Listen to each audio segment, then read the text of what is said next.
Evening, guys. Welcome to another podcast from BCFC Media. Joining me tonight is Dan. Unfortunately, I've had to step up as Kieran is having a night off, or as far as I've heard, 2 weeks off. Let's start with Swansea. We could go back to Reading. We haven't spoken about it, but since the international break, we come back, we played Swansea. What did you make of that performance, Dan? And it's a good result, wasn't it? It was a great result. It was absolutely massive. I think just touching on the two games before, since Bowyer walked in, the Reading one was another big performance. It was difficult, and we looked at these first four games and we were thinking we'll take any points we can get. And to start off with a win was great. And it was a proper solid performance. We limited them. Very few chances, and Harley Dean popped up with a big moment for himself, and I think he needed that, to be honest, because it's first third of the season he was doing okay, and then he dropped off again, but he's been okay so far under the new management. And the Watford game was, I didn't expect too much more than what actually happened. They were just very clinical. They were very comfortable. And their quality shown through. Yeah, so there's not much to talk about the Watford game. But moving on from them, the Swansea game was another big game. A few of the teams, I think it was just after we played, picked up a result like Sheffield Wednesday 5-0 against Cardiff. So that proved to be three big points, and 3 points I weren't sure we were going to get after Jukovic missed the first penalty, because I just thought, oh no, here we go. It's another one where we've had a big chance and we've missed, and we'll probably get punished, but they stuck to it. And it was a mix of Swansea being probably poor like they have been the last few months, but we had to give 100%, and I don't think we could have asked for much more for the players. And what a great way to end, proper penalty. Yeah, I think so, mate. I don't think we could have got off to a better start, could we, in that Reading game? And I can only imagine what it would have been like if we had a full crowd there. And I'm pretty sure a lot of people would have turned out for that game with Lee Bowyer returning. And like you say, Harley Dean stepped up with a great performance, scoring the winner. And I think his post-match interview sort of told the whole story, really, of how this season has gone under Karanka and how the players felt about him, really, didn't it? Yeah, it's a shame, because a few months back I remember them saying, they quite liked the manager's methods, but it seemed as the season went on, the worse it got. You could see in the manager's demeanour that he was losing his will. So you see he couldn't believe himself that we was going to be all right, and if he couldn't believe it, the players were never going to believe it.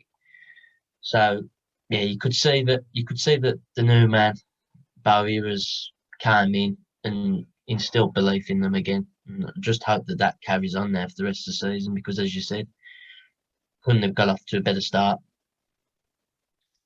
Yeah, mate. I think like, when if you delve into the comments from Harley Dean after that game against Reading, I think,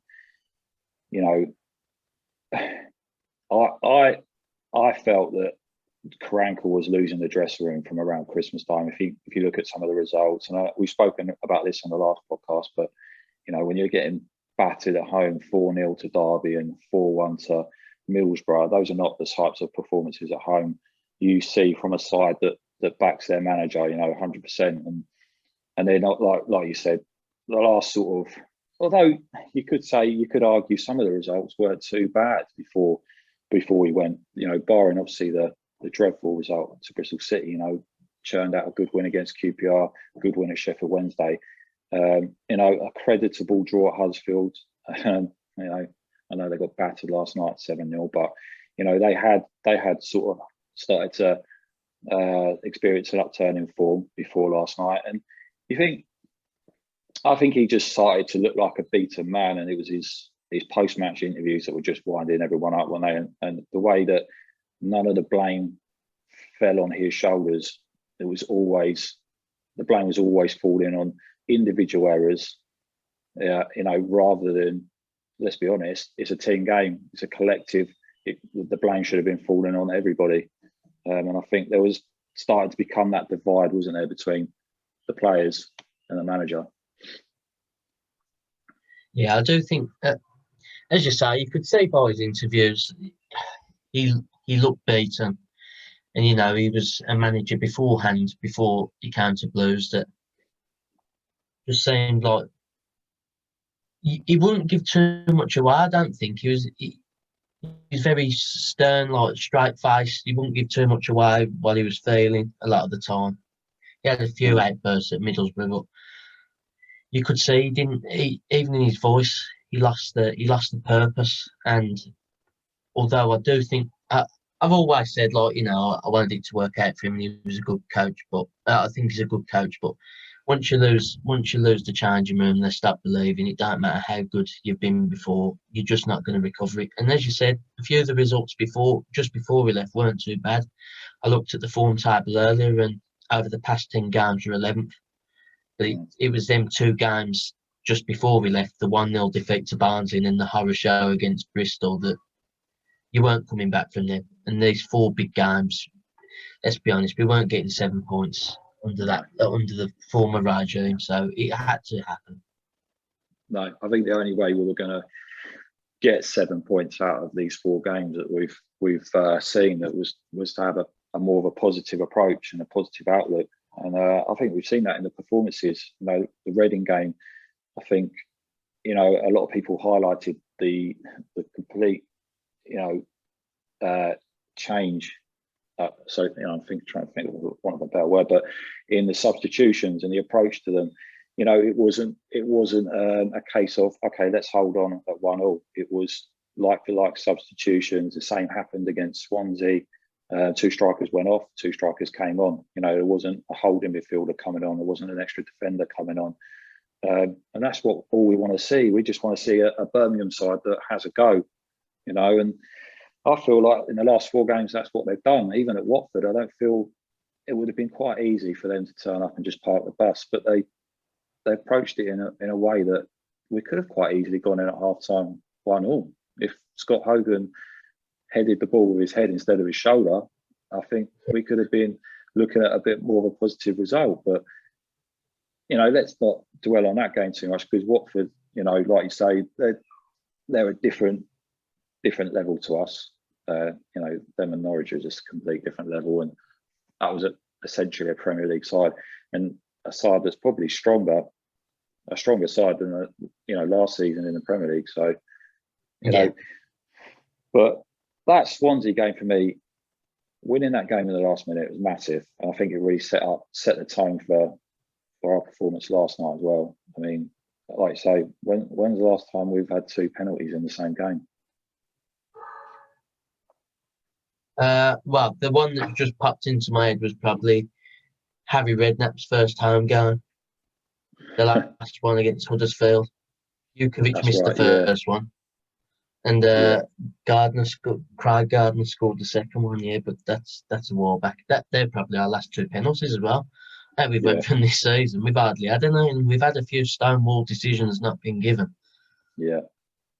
But then you look at those 2 decisions for the penalties in the Swansea game, and I mean, you could argue that in today's day and age they're penalties, but the first one looked quite soft, kicked the bottom of Leko's foot, and then the second one, he sort of just sort of was falling, wasn't he? And he just clipped the back of his Sanjish's calf, and it was just nice for us to finally get decisions like that, because we don't normally get them. No, I know. The first one surprised me. I was thinking, is that a penalty? But then it just really surprised me that not a single Swansea player seemed to even appeal. Against the ref, saying, "What are you doing for the first one?" So I thought maybe that is just the way it is now. People expect that to be a stonewall penalty. And the second one, there was contact. So, and I do think outside the box, both of them would have definitely been given free kicks. So, off that logic, there should be penalties. But let's be honest, refs do treat fouls in the box differently, don't they? But that one, I was although Sunjic, like, he did get touched, so there was contact and he had a right to go down. I think he done well. I think he was clever enough to go down the way he did, because that ball was out of control. It was probably going out of play, the touch he took. So it was a desperation thing, I think, and it worked. Yeah, definitely. I think, like you say, I think anywhere else on the pitch and they're giving us fouls. But I think sometimes in the box, the referee's always looking for that little bit more, contact-wise to give the penalty. But I think we've seen our fair share of those sort of decisions go against us this season. So it's nice to actually be getting some luck for a change. And I think that's a massive result, that Swansea game. That's a massive, massive result. I think it's really, like I say, it set us up last night. A really big result again last night. I think going forwards, I think we've got every opportunity now to get to that. I think personally that 50-point sort of magic mark. Yeah. But just talking quickly about the Brentford game last night, how did you think it went? I was really impressed. Like, yeah, okay. It was a bit similar to Swansea in the second half, where big spells of the game we weren't exactly getting forward. But I don't think that was down to our intention. That is just when you play against a better side, that is what happens. They tend to dominate the ball. So I quite liked that we don't seem to hold on to the ball too long now. We get on. As soon as we can get forward, we try and get forward. And that's the way it's going to be. Because if you get the best teams that we've had over the last 10 years or so, I talk about like the main ones, more recent times, Rowett and Monk sides. They've done the job defensively, and as soon as they could attack, they'd get forward as soon as they could, and that is our strength. So, and you know what? I think we were very brave, because I think that does come from the manager's mentality. He keeps making the point. I know every manager says they want to win the game. That's obvious, but I can see by the way he goes for it, he does want to win the games. But I think it was a 5 at the back with McGree first half, but I think he pushed him into a 4-4-2 or something second half, and pushed him as more of a left winger. And 0-0 at half time, you could probably, I don't think anyone would moan that if he changed it or not, but he wanted to win the game. And Etheridge done his job, the defence done his job, their job, and another day Gardner would have scored that. I know that they had a sitter after that, but Gardner had a great chance to put us 1-0 up. And it wasn't a big chance because of what sort of happened, but a more composed player than Lecco, and we could have snatched it right at the end. But I can't moan with the effort levels, because they were giving everything they were giving everything for a result. Yeah, I think so. I think the game last night was a fair result, a fair draw. I think, they had their opportunities, didn't they? The Canos missed the sitter, and Tony's had a couple where I think maybe if he'd have aimed for the opposite corner, he's scoring. He's probably gone for too much on an elaborate finish at times. But Gardner, I think, has got to finish his chance. It's an unfortunate chance, but he's not in the side to finish off chances like that. That should really fall down to the strikers or the wingers. But Lecco at the end, I missed that opportunity, and I logged onto Twitter, and a lot of people were disappointed with it. But it's still, what, I want to look at the positives with that, because he made the run from his own half. It was a great run, and he got in, into some great space there. His first touch just let him down, and then you're thinking, really he's got to try and aim for the near post there, because there's defenders coming across from the start side that were always going to block anything going across goal there. But it wasn't a clean strike. But I think he's definitely a player that will get better with confidence, and he certainly seems to play better with a player alongside him. Rather than stuck out on the wing or on his own. He needs a game plan, and I think Bowyer will give him that. He needs it. I felt, how many times have we watched Lecco under Karanka, and you think, I don't even know what his job is. I don't even know where he's playing. And it looked like he didn't have a clue what his purpose was on the pitch, to be honest. And that is, I think both are to blame there. I mean, obviously he's not blameless for that, because surely he should have an idea of what he's required to do. But it did seem at the end his confidence was confidence is on the floor. And like, even now, he might not turn out to be a great player, but I do think there's raw talent. So it's not clean. It's not the finished article by any means. He's got a lot of work to do for that because he's hardly been impressive this season. But as you say, I mean, yeah, it was a decent opportunity at the end, but I was quite impressed, as you say, how that chance actually came because he was busting his gut, wasn't he, to get there. Yeah. And I looked at it and I thought that's something that we could look at for the rest of the game because that was dangerous. That was because no one really knew where he was running there because he came out of nothing. So we've got to look at doing that more often. Runs in behind the defence because that's the way we're going to get through teams, I think. Yeah, definitely. I think there was a lot of notable performances last night. Like, you know, the defence had a good game, and like say Etheridge, you know, was good, and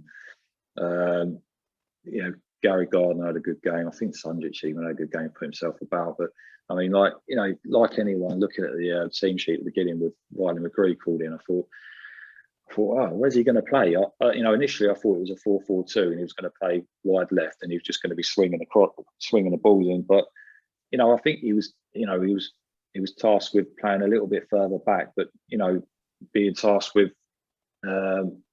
keeping hold of the ball really, and just that little bit more quality on the ball. And obviously, it's easy to say now, you know, having gained a 0-0, but you know, had we lost it, we might be saying a different thing, you know. But he looked like he had a good game, and it looked like it was a decent decision by Bowyer to throw him in that position.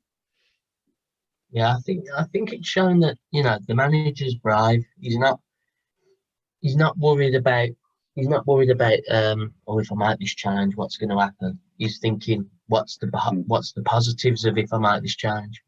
Whereas I think our last manager, although it has worked at other clubs, I do think there was times when he erred on the side of caution too much. Because he was like that Wickham game, he didn't make the subs because of the concentration, whatever. But whereas now our manager he's trying to make the subs going. Yeah, I know we're drawing, we could risk defeat, but we want to win the game. And it has turned out like we didn't talk about it too much. Obviously, the 3-0 defeat to Watford. It's probably the most positive I've ever felt after 3-0. We weren't great by any means, but you could just see the intention of what we was trying to do. We're taking the game to teams now instead of waiting for them to move. Yeah, definitely. You know, touching at Watford game, you know, it was just clinical finishing really from Watford. We did actually, you know, we kept them down to sort of quite a few chances really, and I think, you know, it's been the same in the last two games. I mean, looking at, you know, outright sort of chances, goal scoring chances, Swansea had barely anything. I don't think they had anything at all, and apart from a free kick, which was pretty much routine for Etheridge. And then last night, I know Brentford had probably in the first half they had sort of one pop out in the box they could have probably done better with, and they had a header from Embargo, which, you know, was a decent save. But other than that we're keeping these sides down to barely anything, and that again is just testament to what Bowie's doing now. He's got everyone knowing their jobs. Tactically, we're just far better, and like I say, we're just more positive. And I think this is the thing, right? You can't, and he's absolutely spot on. You can't go into a game thinking, right, how can we play to sort of limit their strengths? Really, what we should be doing is saying, right, what are our strengths? What can we do? And that's what we're doing now. We're, you know, and that gives the opposition something to think about then, rather than thinking, right, we can just play how we want. Yeah, and that's the thing. So even though it might sometimes leave us exposed, the way it's been going this season, we was losing anyway a lot of games where we weren't going for it. And I think for one thing we can guarantee, if the results don't come for us, is that we're probably going to have more entertaining games now. You know, and especially when you're not down the stadium. When you're down the stadium and it's a bit of a boring game, you can get over it because, you know, you've got the atmosphere and you've got the people around you and you can vent your frustration. But Saturday, I'm watching dull defensive performances. It is hard, and you've got to be entertained. And I think this will help us because don't get me wrong, I think the best teams tend to move away from formations like 4-4-2 that we've played a few times under Bowyer so far, but he's came in and he's known what our strengths are. And even though he sometimes changes it to like a three at the back, he's still not been defensive with that. We've still been going for it. We've been using our strengths. We've been trying to get, although he hasn't been great this season, Jukovic, we've been using him as much as we can, and having the man run off him, and that is where we Mm. are at the moment. It might not be great, but that is us, and we've got to stick to that until we get better. We can't change it with the same type of players. Yeah, absolutely. I think the thing that most impressed me was it was nice that they've gone away for 2 weeks during the international break, and you straight away within the first couple of minutes you can see that they have a game plan. They've clearly been working on something for the last 2 weeks. So, Lee Bowyer wasn't thinking I'm just going to play the same formation against Watford and Reading. I'm going to match them, and that's what he did. He literally matched Swansea for their shape, their formation, and it worked. Man for man, they just outworked them, limited them to barely anything.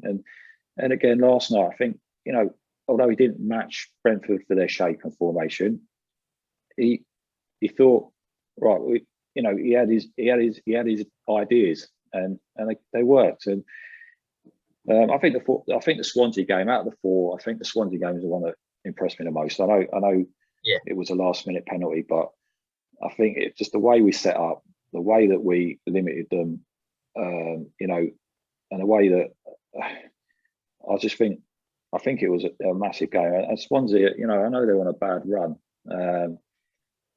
but they've still got a lot of quality in their side, and enough Yeah. quality in that side to cause us far more problems than they did. So yeah, it was a great performance, and and the same as last night, brilliant performance again. So I think it's a lot to be positive about now. And I wasn't feeling like this before Bowyer come in. To be honest with you, I was thinking we were down, but now all of a sudden I'm thinking we can actually get to 50 points now. We can get to 50 points, which I think will be enough, and we can stay up. But touching on that, how many points do you think it will take to stay up? I think we're about 6 points away. We've got 6 games left, haven't we? I think we're probably a point a game. I know everyone says the 50 points, and I think if we get 50, we'll be more than fine. But I think it'll be about 48. Just I personally think if we win one of the next 2 games, we'll have enough time to get. We'll be fine. If we win one of the next 2 games, we'll leave ourselves enough time to get a few more points.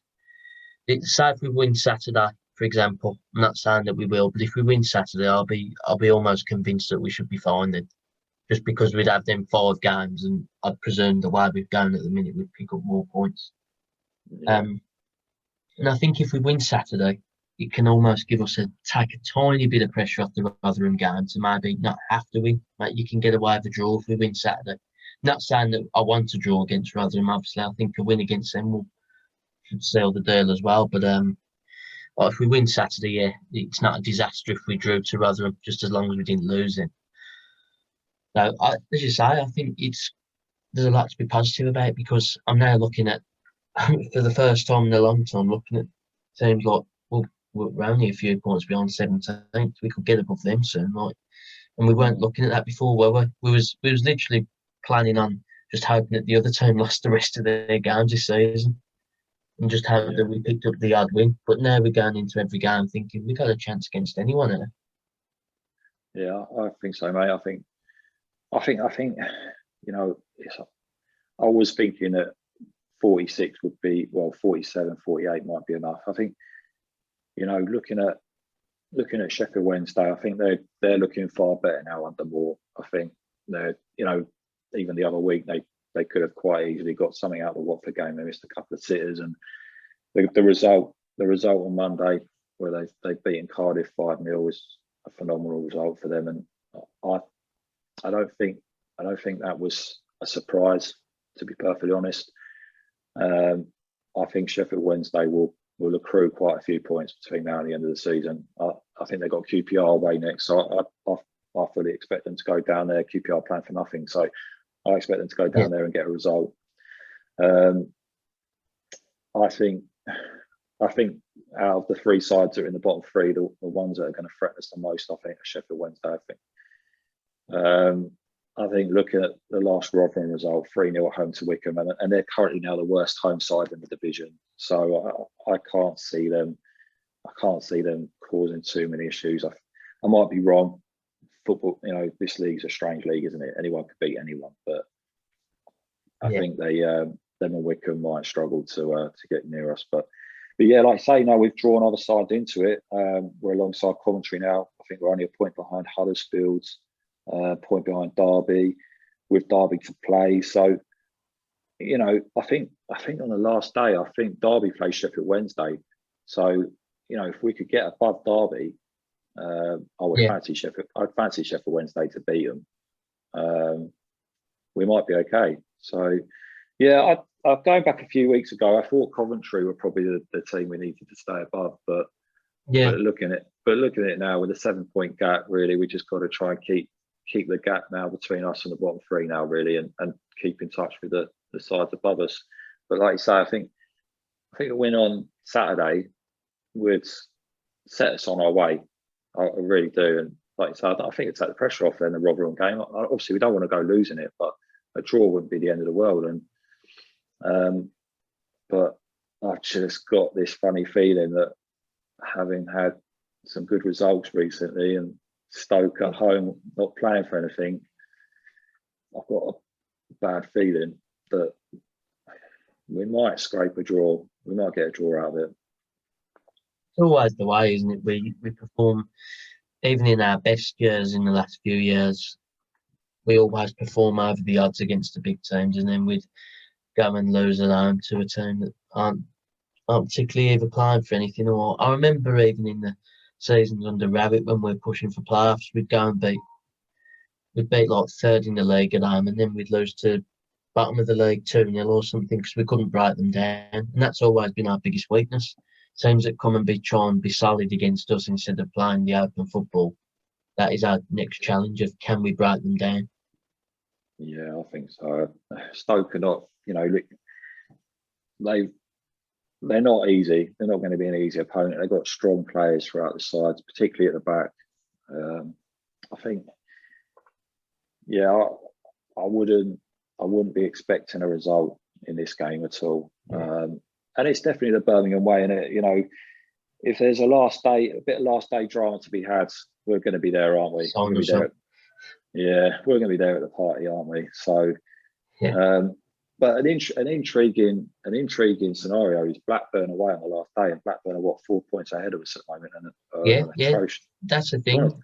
They're on a bad run, but we've also done well to be looking at that point gap of 46 because and I do think now with the way things are going, I think we've got every chance of finishing above them. Yeah, definitely.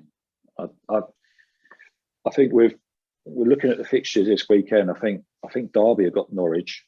I think Norwich are going to be like eyeing the title. Well, eyeing automatic promotion in the next week or two now. So I wouldn't fancy playing Norwich right now. And I think I'm not too sure who Blackburn have got. I think funnily enough, I think Blackburn, the majority of their games now are all sides either below them or in and around them.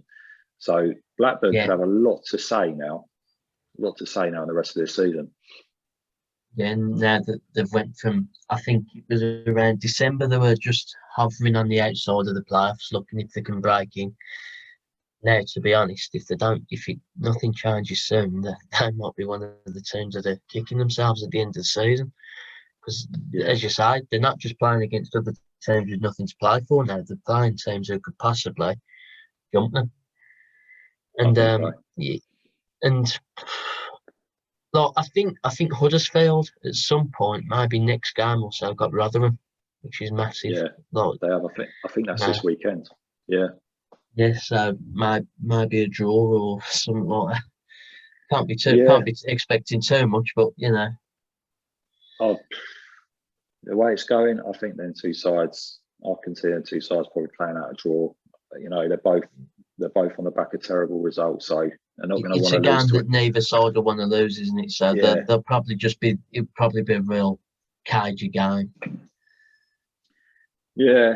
I think obviously we've spoken about the positive impact of Bowyer and all the positivity in terms of the results the last few weeks, and um, unfortunately the club's been involved in some negative news once again, haven't they, with the women's setup. And I mean, I didn't delve into it too much, but it doesn't make pretty reading, does it, to be honest? And I think surely this has got to be another nail in Dom's coffin, hasn't it? You'd hope so, because look, I'm not. The thing is, I've never really watched too much of the Blues ladies, but one thing I always respected about them was beforehand, they were always one of the big clubs in the WSL, and that was one of the things at the club that was probably going right. Whether it was the biggest problem, or the biggest thing in the club, it was always going really well. But again, they're showing their incompetence, and it's so poor, because I would understand more if we was absolutely broke. But they've spent loads of money since they've been here, whether it's been on sacking managers, wages, or anything.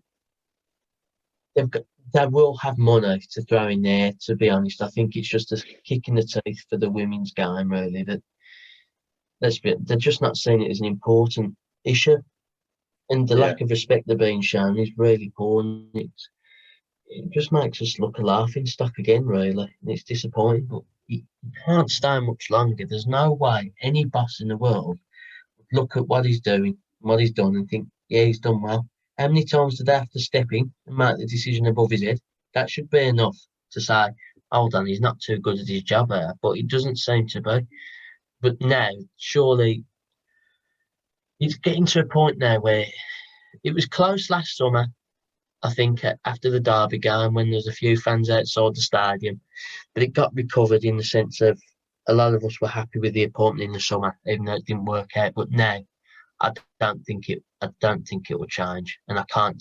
And I just hope that in the summer, if he still is there, that nothing happens either with Bowyer, because apparently it wasn't his choice. no. I'm thinking there's just something telling me that he might not be as lenient with Bowyer as he was Karanka. Um, Well, yeah. you know, I think if it's that if it's to be proven correct, some of his Dom's comments, during the Watford game, about what was it during the Watford game, or it might have been, I think it was during the Reading Watford was game. against I think it might have been the Reading game. Yeah. Sorry, it was the Reading game. So Bowyer's first game, and some of the negative comments that allegedly have come from him, in regards to him expecting us to lose, and it's just childish, and Yeah, the sooner he's gone, the better for the club, and I'm pretty sure that he's cards up now, and I can't see him lasting much longer. Whether it's a fact of that the owners are just now currently, keeping him in situ at the moment until they've got someone, ready for the hot seat, or it's a case of once your contract's up, mate, you're off. So I'd like to think that his days are numbered soon, because this club's not going to, like we said before, this club's not moving forward with him as CEO. And again, if reports are to be true from the papers as well recently, that we're under another transfer embargo, again, it just doesn't look good, does it, on him and the club itself? So I know we're in the same boat as quite a few other clubs allegedly, but and I know we're going through a pandemic at the moment, so it's difficult for a lot of clubs financially. But what's your thoughts on that? I really don't know what to make about the embargo, to be honest, because there's a few clubs coming out denying it, and I'm hoping that if it is true that a lot of them are wrong, I hope that we're one of the teams that it doesn't really affect. And because I think it was something for a few clubs that it might have just been that BFL somehow didn't get the memo from the government that there was a bit of an extension on when they submit things, which is a joke, really, if that is the case. A Yeah, top company that's running at three divisions, the three next divisions after the Premier League in English football, and it misses something that big. It's a joke if that's the case, but I hope we're not in it, but if we are in it, it does show again. It's just another thing of what's gone wrong since they've joined. And it is Don's got a lot of blood on his hands, but the people who've got blood on his hands as well are the people who have continued to employ him. I think they got rid of him once already a few years back, Yeah, but they re-employed him basically because they didn't have anyone else. And they've got to get over themselves and think we need help here from someone who knows football. They're not going to get anywhere. It would make sense for them. I don't know why they don't do it. If it's a pride thing or anything, they would have a much better chance of making money if they gave the money to someone who knew what they was doing with it.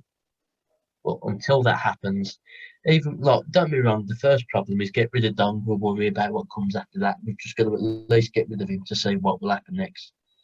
Just go out that if he does go, that they don't employ the same sort of person. You know, he's got to have an idea about football. People with no football knowledge will not succeed in the game. yeah, I agree. And I think there's obviously a lot of delusion, isn't there, from the CEO and the ownership of the club. You know, that they think they can chuck £7 million at summer transfers and a new manager and coaching staff that's got a side in Middlesbrough promoted who had a decent squad at the time. That would be enough to get us up the table and promoted, and just doesn't work like that. And this side needs a little bit more than a manager that's got a promotion on his CV. It needs rebuilding from top to bottom, and the recruitment's not been right for 4, 5, 6 years, or probably longer since we've come down from the Premier League. The recruitment's not been right, and that it needs to change there. It's not going to, the academy situation needs to improve, and the development pathways from that into the first team need to improve. And I know that they've highlighted that, but also at the same time, our recruitment strategy has got to be vastly better than what it has been, because if you're looking at sides that are barely spending any money but are making a fist of their seasons, like Barnsley, barely spending anything, what are they doing that we're not doing? All it takes is proper scouting, doesn't it? All it takes is investing into your scouts, but instead we furloughed ours and outsourced it. It's just ridiculous. It is absolutely ridiculous what we've done. I don't think they have any idea of how to make a success of it now. Now they're just clutching at straws, hoping that anything turns out good. And we've seen it from the start. The second they walked in, they didn't have a clue, because Gary Rowett got sacked, and they thought, if we're playing counter-attacking football and we're seventh, we'll be even better with passing football. And without any thought of what set of players we got, they just do not have a clue, and they need to accept that they don't have a clue.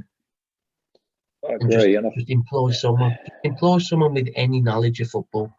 The only problem I've got is, it does need to be a mentality shift. And I feel like with Bowyer coming in, there is a slight mentality shift now that we're going to more back towards where we were, under Rowett, a hard to beat side, a side that knows what they're doing, that plays to its strengths, and not necessarily pretty to watch, not necessarily going to get the ball down on the deck and pass it about and out past sides. But the thing that worries me, going back a few seasons, probably after the season we stopped up when we won at Bristol City, and you've got the likes of Craig Gardner saying, the only way we're going to get out of this division is to pass our way out of it, to improve as a footballing team. And you think it's not going to happen unless you've got 40 or 50 million pounds to spend in the transfer window and bring in players that have got the technical ability to actually pass their way out of the division and challenge the likes of Norwich and Watford, who have sides that are worth,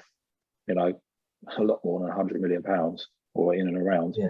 You're not going to challenge. You're not going to do it. You've got to go back to playing to your strengths, haven't you? Yeah, this is the thing. I think a few people get wrapped up in this idea that the only way you'll be a successful side is if you play your way out the league. There is no right or wrong way of playing football, as long as you've got the players to do it.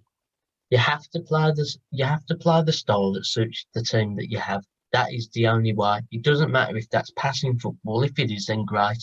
we'd all love to have a great passing team, wouldn't we, that controlled every game like a Norwich or Brentford. But the reality is we don't. So what do we do? Either just keep trying and falling down the league, or play to our strengths and get as many wins as we can. Sean Dyche will tell you that you don't need to play passing football to get out of the league. Neil Warnock will. He's got how many promotions? Yeah, he said the exact same thing, hasn't he? And again, managers like Neil Warnock are brilliant at this level because they do exactly what you just said, and they come into a club, they look at what they've got, and then they play to those strengths. And you look at any side in the Championship, and probably barring Wickham, but I know they're playing quite well at the moment. But you can straight away identify certain strengths of each side, and we weren't playing to our strengths. This is the thing, there's so many games, wasn't there, where we were playing Djukovic up front on his own and you think in a 4-2-3-1, and you're tearing your hair out because the three what were meant to be attacking midfielders that were sitting behind him were playing 20-30 yards further back from where they should have been because they were just playing in a bank of 5 or in a bank of 4. He was just flicking it on to no one, when and even if he held it well, it'd be looking for where's the next player. Yeah, it was just bizarre. I feel like this season, don't get me wrong, I don't think with the team that we've currently got, the squad that we've currently got, the talent, that we could have been aiming for top 6, but I think we certainly could have been in and around challenging for the top 10. Certainly not looking over our shoulders and thinking about last day survival, which we're going to be doing or potentially doing. So yeah, it's frustrating. I'm glad that Karanka has gone, and it's just a shame he didn't go a lot earlier. I think I said about a month ago, I felt he'd lost it after that Blackburn performance, or we'd lost 6 at home on a trot, which I think is the worst record we've had at home for about 30 or 40 years. I mean, it says it all, doesn't it? Yeah, there was a point where it did carry part of it. The problem at the start, I thought, was last season as well. It was still a hard job for anyone who walked in because the end of last season was a disgrace, but it never seemed to pick up. And I do think that's just the type of coach that Karanka is. He's probably just not suited to us. I don't all of a sudden think he's a bad coach, but I just don't think it suited our players. I think his standards were he's probably used to working with a bit better than what we've had in certain areas. But now with a manager that's back to basics, I think we should be able to do it now. I can't see why we wouldn't after those last 4 games. Don't be wrong, I don't think it's set in stone because, as we've said before, it's so like us to do well against them 4 and then all of a sudden land ourselves back in trouble with our remaining games. But what they've shown so far, they've shown that they've got enough just to get it over the line. And we have got big players like Neil Leffridge shouldn't be going down to League One, should they? For what he's been, whether he's had a mixed bag of performances this season, I personally think that would have been confidence. Because the start of this season, he was unbelievable compared to, I know people love him, but compared to Lee Camp, he was unbelievable in the first third of the season. Then you could see a bit of difference in confidence, but Neil Etheridge enjoying himself and playing with confidence is one of the top goalkeepers in this division. And players like that. And I know they've been here for a few years now, but I don't think people like Max Collin and people like that, even, we've got Sanchez, Halilovic, Bella even, he's a bit inconsistent now and again. These players should not be going down to League One. So I think we've got a bit of a sense of a bit like Sheffield Wednesday. I think, although they've got a bit of work to do, we're a bit similar to them, and I don't think our team should be down there. Yeah, I agree, mate. I think and that's something that with new managers. Yeah, I agree, man. I think the confidence just drained out of that side, didn't it? In around Christmas, it just went. Confidence just completely drained, I think.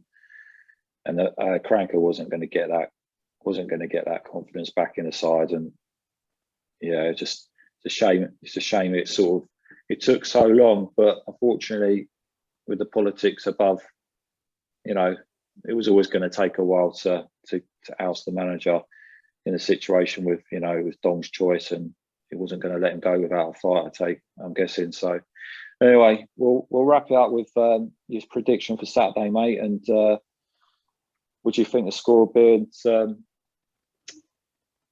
yeah.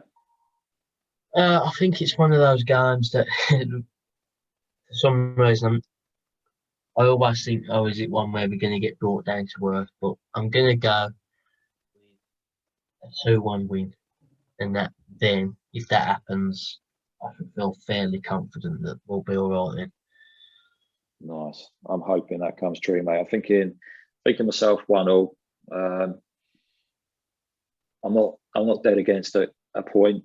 You know, it'll keep you know, this mini run going, and hopefully we'll go down at Rotherham and get the 3 points. But mate, it's been nice chatting to you. And yeah, that's the end of the episode for today. But next week we'll be back, and I don't know whether Kieran will be back. I might be hosting myself, or it might be yourself. But yeah, we'll speak to you soon. So yeah.